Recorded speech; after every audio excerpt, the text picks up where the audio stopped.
OK, so now we get to what can software do for my cache? And what can software do for my memory system?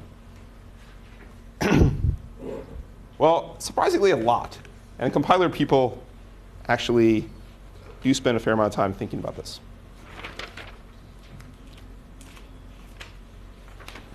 So one of the things you'll actually see is you'll see the compiler many times pad out data structures. So if you go disassemble a piece of C code that you have, you'll actually see the compiler many times will insert extra bytes, which wastes memory, but it's there to improve performance. And how this improves performance is it'll make the access patterns, for instance, either not conflictive in our cache or conflict in our cache in a strange way, which is beneficial, or will somehow exploit either temporal or spatial locality.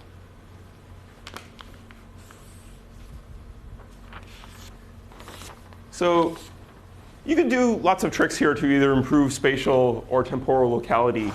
One of the things I did want to talk about is sort of a hybrid software-hardware solution here that you can actually add instructions to your processor to give hints, to allow the compiler to give hints to the architecture whether to pull something into the cache or not pull something into the cache. So many times the compiler will actually know, or the programmer will know, I need to use this data exactly once. Now, if you know you only need to use that piece of data once, should you pull it into your cache? No. You're never going to reuse it. You're never going to get a cache hit. You're just going to take the cache miss, and then at some point later in the future, you're just going to evict it, and it's going to hurt your miss rate. So instead,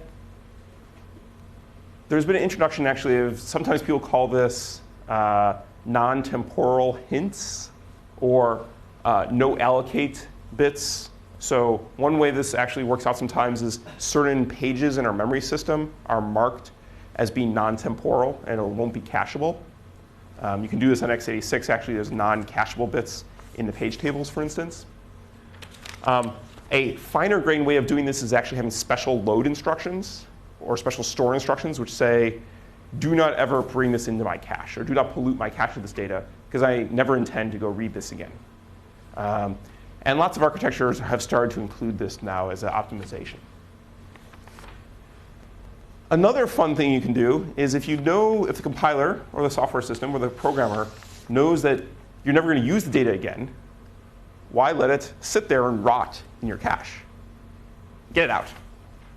Get it out as quickly as possible. Now, there's a couple different ways to do this. So one of the instructions that you can add to the architecture and have a software-hardware approach to this is you'll actually add something that I think on x86 is actually called flush and invalidate. So the idea is that you may still have dirty data in that location, and you want to flush it out to main memory, or flush it out of my cache, and invalidate the data in the cache. And by giving the compiler or the programmer fine-grained control of this, you can effectively kill data that is in the cache and make it clean, or make it clean and not valid in the cache, that line. So when you go to bring in new data, you don't have to evict something. So you're effectively, it's kind of the inverse of prefetch. In software prefetch, you bring something in early. Here, we push something out early. And that can be a pretty big benefit. One of the other things is that I don't quite have this on. I don't have this on the slide here, but there's a corollary to this. Lots of times architectures will have an instruction called. Basically, it's just like inval instruction. It'll invalidate the data. And the semantics of this are a little bit, you have to be a little careful with, because this inval does not flush the backing data out to main memory. You're changing architectural state with this instruction. So if there was dirty data, you're effectively deleting that dirty data. Sometimes people will actually use an instruction similar to that instead of a flush and invalidate if you know that you just have scratch pad memory, or you don't need the backing data. And that's a way to, you don't have to waste the write back bandwidth to your L2 or your L3 or your main memory. You can just say, this data is now dead. I never want to use this again. So that's typically an inval instruction. And inval instructions will lots of times take a cache line number instead of an address. Sometimes they'll take an address, and it will validate the entire cache line. Unfortunately, you need to take the entire cache line or cache block and throw it out. And finally, the inverse instruction of that instruction, which a couple architectures have. I know Alpha has. I think x86 has later added it. I don't know what's called in x86. On Alpha, it's called, it's like something called like write 064, I think is what it's called. Basically, what you can do is if you have some data and you want to write some data to your cache, but you don't want to have to go pull in the backing data, because that will just effectively add bandwidth out to your main memory system or out to your higher levels of cache. Instead, what you can do is there's a special instruction which will just fill an entire cache line of zeros out of nowhere. And what's nice about this is now that you've filled an entire cache line of zeros, you can go do writes to those zeros and fill it in with useful data and never have to have gone and fetched the background data from main memory. So it saves bandwidth. So these are all different hardware software techniques together that the compiler can use to optimize performance. But yeah, I do want to just finally one last thing about this improving spatial locality and temporal locality. If you ever go disassemble a C program, you'll definitely see structures. If you run a C program with feedback-driven compilation, you'll see that a lot of times they'll actually reorganize the data structure. And languages, so for instance, if you go look at the careful description of what C says about this, some languages allow you to insert padding or reorganize some of the fields in a data structure. And by doing that, you can get more performance by effectively reorganizing the data so you put all of the things that you access in a row right next to each other. And that'll get you, for instance, spatial locality. OK, so now we get to go to some of the fun software optimization strategies up here. So let's go to the first one here. I'm going to give you guys a second to look at this code. Look at the top example first, or the top piece of code first. We have a loop around a loop. For j is less than n, for I is less than m.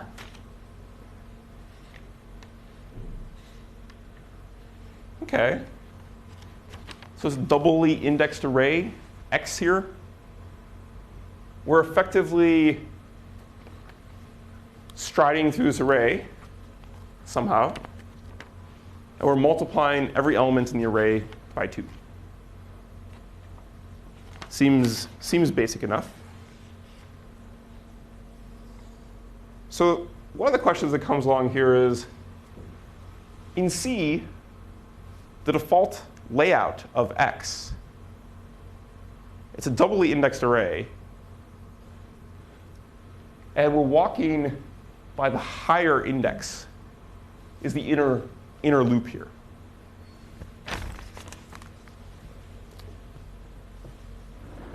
So if we look what's happening here, this is a 2D array, x.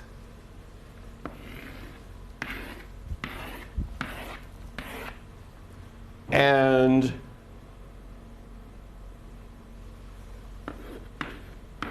I goes that way, and j goes that way.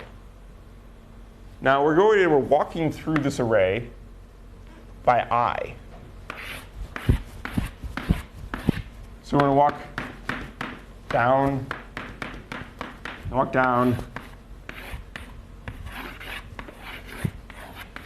in that pattern. By default, in C, this array gets laid out such that the second index gets laid out contiguously. And the higher order index gets laid out non-contiguously. So this would be address, let's say, 0. This would be address 1. This would be address 2. This would be address 3, 4, 5, assuming these are all bytes. And we come back over here, 6, 7, 8, 9, 10, 11. Unfortunately, with the way that the top loop is written, we're effectively hitting, we're fighting spatial locality of the cache lines. That's not good. Well, lo and behold, if we do the exact same operation, and our compiler can easily detect this, and we just flip the order that we stride through the array, we'll take going this way through the array, and instead, we'll go that way through the array and get spatial locality perfectly. So by doing a simple loop interchange, life gets a lot better. Actually, before I move on here, I do want to say this brings up a good example of packing of data. I have something here which has 6 bytes in a row. 0, 1, 2, 3, 4, 5. Now, one optimization that compilers will many times do is they'll actually pad out this structure, let's say out to 8 bytes, because it makes the math a lot easier to go stride through the array indices. So that's an example of one of the things that I showed before. It'll also sometimes even have better cache performance, because you'll pull in an entire line at a time versus straddling different cache lines if you have a non-naturally aligned structure like we had before. That may not happen in this, it may not hurt in this example if you're striding through the entire array. But other examples, it could definitely be harmful if you are trying to operate a lot within one row, for instance. OK, before we move off of loop interchange, does that, actually, what type of locality does this improve? Spatial, yay, we drilled that one in down pretty well.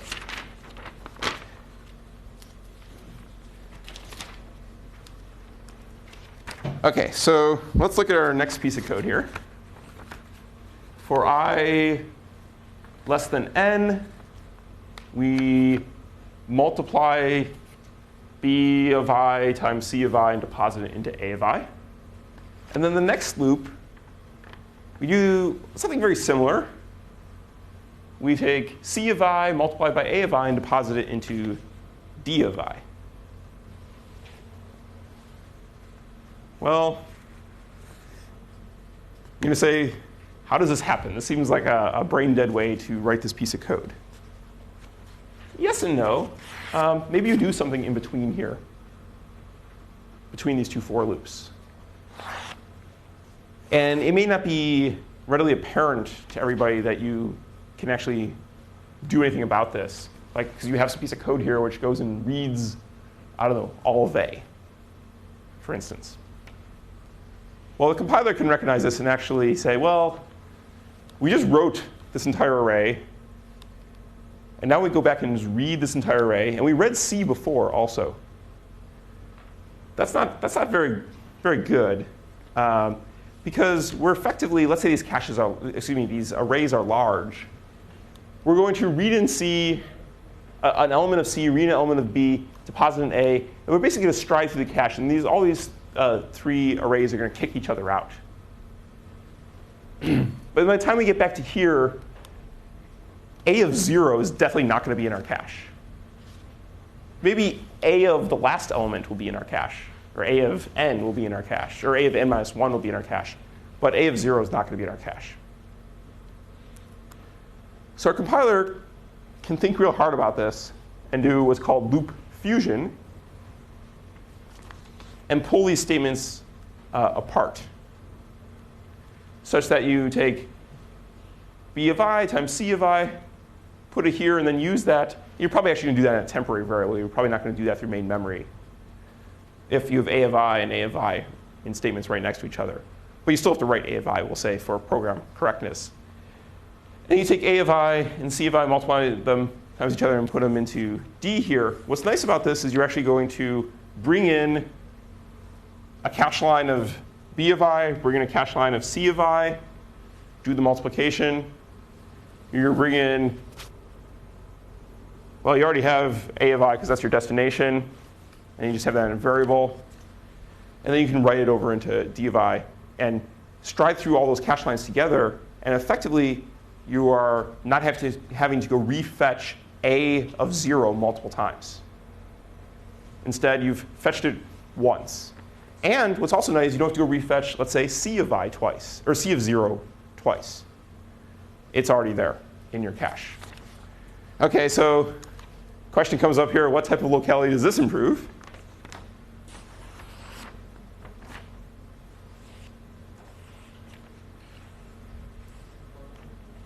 Temporal, yes, because before we were bringing something into the cache, kicking it out of the cache, bringing it back into the cache.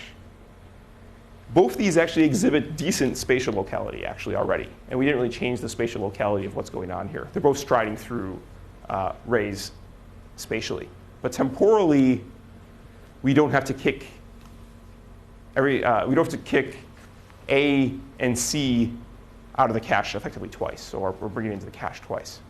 So we're able to exploit a bunch of spatial locality here. Or sorry, able to exploit a lot of temporal locality here. OK, so now we get to something a little bit more sophisticated. Matrix multiply. Common thing for computers to do. You want to take, at least in dense matrix codes or linear algebra sorts of codes, you take matrix A, you want to multiply it by matrix B. So this is like traditional MATLAB kind of code. You have some MATLAB, you have a big array, you want to multiply it by another array. And let's take 2D matrices. This applies to higher dimensional matrices also. But it's easy to draw two-dimensional things on a two-dimensional screen. It's hard to draw four-dimensional things on a two-dimensional screen. So we'll start with that. Here's our naive implementation. We got 3 for loops going on here. And what we're doing is we're doing the traditional way that you learn how to do matrix multiplication. You take a row, multiply by a column, and that's that spot. You take this row, multiply by that column, that's that result. This row by that column, that's that spot. This row by that column, there. And you just work through it. And you're basically, let's step through actually what the multiplication actually is. You take this value, multiply by that value, take this value, multiply by that value, and you continue going down and summing each of the multiplication results. And that's how we ultimately end up with this point here, or this value here. So this is the input, input, output. OK, let's think about what this does to our cache. OK, let's say our cache line, these elements here are bigger. They're not just 1 byte or 1 word. They're a couple words, or they're maybe like a long or something like that. They're a big data structure, or a big value. And let's say only 3 values fit in a cache block or a cache line. So when we go to this multiply, we basically have to bring in 2 lines for this 1 row. And then over here, if cache lines are arranged this way, as we go down this column, we're bringing in different cache lines and only using 1 value out of that cache line. Well, that's not super great. Make matters worse, let's go look at the output array. The output array looks relatively similar to the input array. We're writing here, writing here, writing here, writing here, writing here, writing there. So we're just kind of streaming through memory here. I don't know if we can do better. That's a good question. At least we're going, at least the way how this code is written, we're going from left to right. So we're actually taking advantage of spatial locality. We could be doing worse.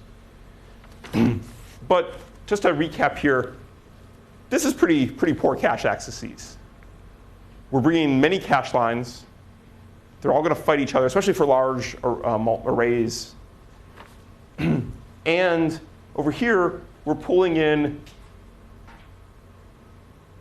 line after line, even though one of the interesting things is after we do this multiplication times that, we're going to do this multiplication by the next one, which sounds good. You know, this times this times this. We should be getting temporal locality here. But the downside is for very large sized matrices, as I said, this can be multiple blocks or multiple lines long. What's going to end up happening here is this may conflict with something else farther down if it's a very large cache in its own array. Or you're just increasing the occupancy into the cache. So we're going to talk about blocking, which will actually make it so that we can actually only read one block at a time and do the multiplication in multiple steps. OK, so the code gets a little bit more complicated when we go to blocking our cache, or blocking our memory multiply. Sometimes people call this tiling instead of blocking. I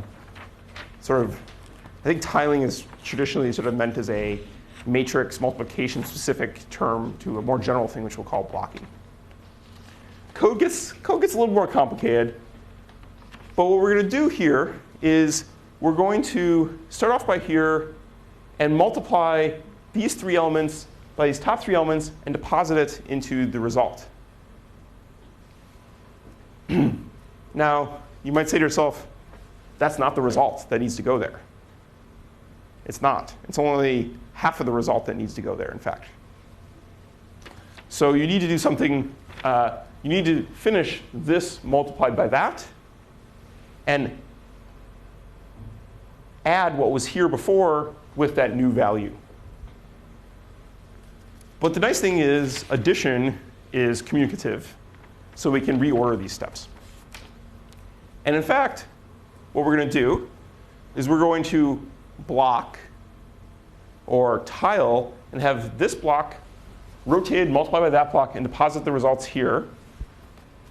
And then, in our next step here, if you see, we're actually going to sum into the same destination. So the first step is we're going to take this, multiply by that. And what we're going to see here is we're going to have 1, 2, 3 cache lines. And over here, we're actually going to have 1, 2, 3 cache lines. Even though we're accessing them this way, we actually designed this algorithm such that we reuse the other portion of the data we pull in here. And then we're going to do that and sum the partial parts of the multiplies into these 9 locations. And then we're going to do the second half of that. We're going to take this, multiply that, and accumulate them into there. As you can see, this actually is going to have some better locality, which we'll talk about in a second. And we have to bring in fewer cache lines at the same time and still get good performance.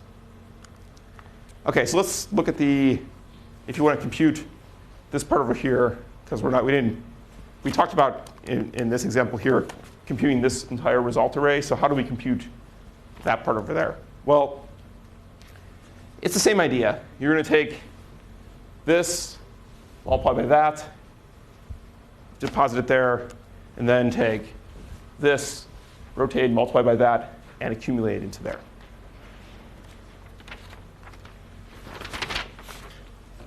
So couple things just to recap here. Couple happy things about this. We're really able to shrink the working set in our cache. So our cache capacity is lower for what's really going on here. Or rather, our effective cache load is lower. The number of cache lines we need to keep in our cache is quite a bit lower.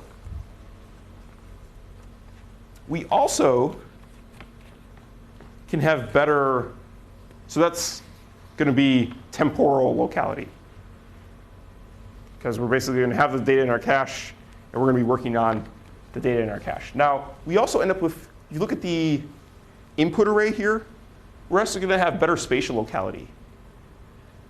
Because before we were sort of streaming through all these different cache lines, and now we can work on one block at a time. And especially in our result matrix, because this and this reuse these entries in our result matrix twice. So we can get some benefit out of that. But so the answer is you get both temporal and spatial locality improvements here. But it's a fun software optimization you can do that'll improve your performance. OK, so let's go look at compiler memory optimizations and what we can get out of this. Well, we can get some different things out of this. If you do the cool tricks where you have non-temporal hints, to some extent you can use that to increase your bandwidth because you're utilizing less bandwidth. Hit time, I don't think you're really going to allow software to change the hit time. That's a hardware constraint, so we're not going to have anything to do about that. Miss penalty, we might be able to help out with. So how does the compiler help out with miss penalty? Well, it can schedule the data so that it's in closer. For instance, the blocking algorithm will actually use a smaller cache footprint. So it'll fit into a smaller cache. So we won't have to go out to the L2. So a good example of this is, let's say you have a matrix multiply. In your matrix multiply, it fits in your L2. The naive approach fits in your L2 but doesn't fit in the L1.